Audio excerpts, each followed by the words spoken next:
Video Baloch قوم کے نام ہے۔ بلوچ کا لفظی معنی ہے بلند تاج۔ اب تھوڑا سا بلوچ قوم کی ابتدا اور اس کے پس منظر پر تھوڑی سی روشنی ڈالتا چلوں۔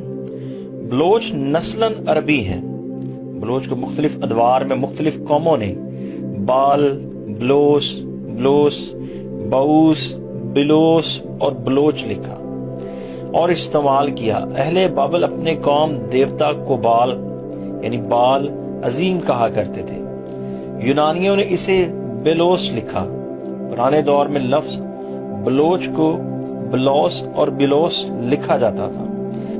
عرب اسے بروج، بلوس اور بلوش ادا کرتے تھے اور ایرانی اسے بلوچ لکھتے اور بولتے تھے۔ ہمارے ہاں لفظ بلوچ فارسی سے مشہور ہوا۔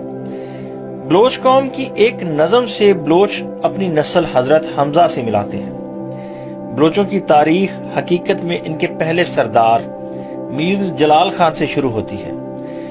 بلوچ قوم کے مطابق سردار میر جلال خان کا شجرہ حضرت حمزہ سے ملتا ہے، جو نبی پاک صلی اللہ علیہ وسلم کے چچا اور سید الشہداء تھے۔ حضرت حمزہ کی کنیت ابو امارہ، ابو یالا اور لقب سید الشہداء تھا۔ آپ کی 3 شادیاں ہوئیں۔ تاریخ میں آپ کے 6 بچوں کا ذکر ملتا ہے۔ آپ کا بیٹا عمار بن حمزہ جو قبیلہ خزرج کے سربراہ کیسل نجار کی بیٹی خولہ بنت کیس سے تھا۔ بلوچ اپنا شجرہ نسب اس سے ثابت کرتے ہیں۔ امیر جلال خان کے 4 بیٹے تھے۔ ان سے قبائل کی تقسیم کا کام شروع ہوا۔ مثلا میر رند خان سے رند، میر لاشار خان سے لاشاری، میر ہود خان سے ہوتی اور میر کوری خان سے کورائی قوم اور جتومائی سے جتوئی بنے۔ بلوچ قوم کا ایک اور دعویٰ بھی ہے کہ اس نسل امیر حمزہ نے امام حسین کی کربلا میں بھی مدد کی، پر اس کی تاریخ بھی ایک نظم کے سوا کچھ بھی نہیں، اس لیے میں اس پہ کوئی دعویٰ نہیں کر سکتا۔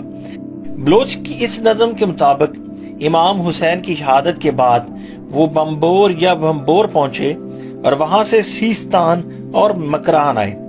نظم کا ترجمہ کچھ یوں ہے کہ ہم امیر حمزہ کی اولاد ہیں، نصرت یزدی ہمارے ساتھ ہے، ہم حلب سے اٹھ کر آئے ہیں، یزید لعنتی سے لڑنے کے بعد کربلا اور بمبور کو پیچھے چھوڑتے ہوئے ہم نے سیستان کے شہر میں ڈیرے ڈالے ہیں۔ بلوچوں کا دعویٰ یہ بھی ہے کہ ہم نے نہ صرف امام حسین کا ساتھ دیا بلکہ رسول خدا سرور کائنات حضرت محمد صلی اللہ علیہ وآلہ وسلم صاحب اللہ کا ساتھ بھی دیا۔ جب وہ بے یار و مددگار تھے تو بلوچ قوم نے اپنی قوم سے 5 بہادر منتخب کیے اور انہیں رسول اللہ صلی اللہ علیہ وسلم کی حفاظت کے لیے بھیجا۔ اس بات کا بھی پتہ بلوچی کی اس نظم سے لگتا ہے، جس کا ترجمہ کچھ اس طرح سے ہے۔ 5 بہادر رسول اللہ صلی اللہ علیہ وسلم کی خدمت میں کھڑے تھے۔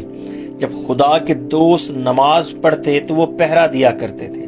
جب کفار کے ساتھ لڑائی چھڑی، کفار کا لشکر بے شمار تھا، تیر اولوں کی طرح برسے اور زمین سے دھواں اٹھنے لگا، مگر وہ ثابت قدم رہے اور ان کا ایمان قائم رہا۔ دشمن ان کو مغلوب نہ کر سکا۔ اس دن پاک نبی صلی اللہ علیہ وآلہ وسلم نے بلوچ کے سر پر طلائی تاج رکھا۔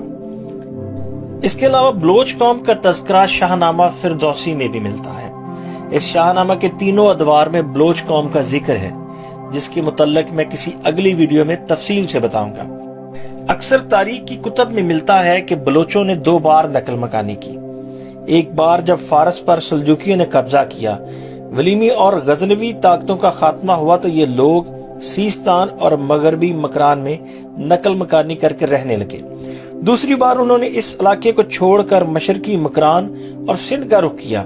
یہ ہجرت چنگیز خان اور جلال الدین منگول کی وجہ سے ہوئی۔ دوسری ہجرت کے نتیجے میں اس قوم نے پہلی بار سندھ دھرتی پر قدم رکھا، جہاں سے ان کی تیسری ہجرت کی راہ ہموار ہوئی۔ محمد سردار خان بلوچ اپنی کتاب میں لکھتے ہیں کہ امیر جلال الدین تمام بلوچ قوموں کے سردار تھے، جو 11ویں عیسوی میں کرمان اور لود کے پہاڑوں میں رہتے تھے۔ بلوچ روایات اسی سردار سے شروع ہوئیں۔ ان کے 4 بیٹے، جن سے 4 قبائل وجود میں آئے، رند، کورائی، لاشاری اور ہود۔ رند کے ایک بیٹے امیر شہیک سے ایک ناموار سپود نے جنم لیا، جس کو دنیا میر چاکر یا چاکر اعظم کے نام سے جانتی ہے۔ میر چاکر کے متعلق تفصیلی تذکرہ اس ویڈیو میں ممکن نہیں، لیکن میں تھوڑا سا مختصر میر چاکر کا تعارف کرواتا چلوں گا۔ میر چاکر کا دور بلوچ قوم کی تہذیب و تمدن، ثقافت اور عروج کا دور تھا۔ میر چاکر ایک بہت ہی بہادر انسان تھا۔ وہ نہ صرف اپنے بہادر دوستوں بلکہ اپنے بہادر دشمنوں کی بہت قدر اور تعریف کیا کرتے تھے۔ وہ کہتے تھے کہ بہادروں کا انتقام مجھے بہت پیارا ہے، جو میرے اونچے قلعوں پر حملہ کرنے کی ہمت رکھتے ہیں۔ میر شیخ کی انتقال کے بعد میر چاکر پوری بلوچ قوم کے سردار بنے۔ تاریخ میں ملتا ہے کہ میر چاکر اپنے قول کا بہت پکا انسان تھا۔ اس نے ایک عورت گوہر کو پناہ دی اور پھر اس کی حفاظت کے لیے سر کی بازی لگا دی، اور اپنے ہی بھائیوں لاشاریوں سے 30 سال تک جنگ لڑی، جس نے چاکروں اور لاشاریوں کے بڑے بڑے سورماؤں کو مٹی کی آغوش میں سلا دیا، جس میں میر چاکر کے 2 بھائی بھی شامل تھے۔ بلوچ قوم میں جھوٹ کو گناہ مانا جاتا ہے، بقول امیر چاکر کے کہ سچ بولنا بلوچوں کا شیوا ہے اور جھوٹ ایمان کو کمزور کر دیتا ہے۔ بلوچی بلوچ قوم کی قومی زبان ہے، اور یہ زبان پاکستان میں بلوچستان کے علاوہ جہاں جہاں بلوچ قوم آباد ہے بولی جاتی ہے۔ اس کے علاوہ سیستان، کردستان، خلیج فارس کی ریاستوں میں بھی بلوچی بولی جاتی ہے۔ بلوچی ادب کو 3 ادوار میں تقسیم کیا جاتا ہے۔ پہلا رند دور جو 1430 سے 1600 تک رہا، تیسرا قوانین کا دور جو 1600 سے 1800 تک رہا، اور تیسرا دور 1800 میں برطانیہ کی آمد سے شروع ہوا اور 1947 میں تمام ہوا۔ چوتھا موجودہ دور جس کا آغاز قیام پاکستان سے ہوا۔ بلوچ قوم میں بہت سارے شعراء نے جنم لیا، جن میں سے چند کے نام میں بول رہا ہوں۔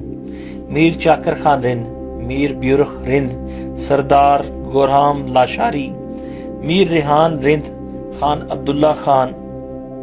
بلوچ میں ویسے تو بہت سارے قبیلوں سے قبیلے بن گئے ہیں، پر چند مشہور قبیلوں کا میں ذکر کرتا چلوں۔ رند، لاشاری، جتوئی، مینگل، مری، بلیدی، بگٹی، ریسانی، کیلانی، میروانی، کرد، جعفری بلوچ، میرالی، جمالی، روکانی، ہوتی اور زرداری وغیرہ۔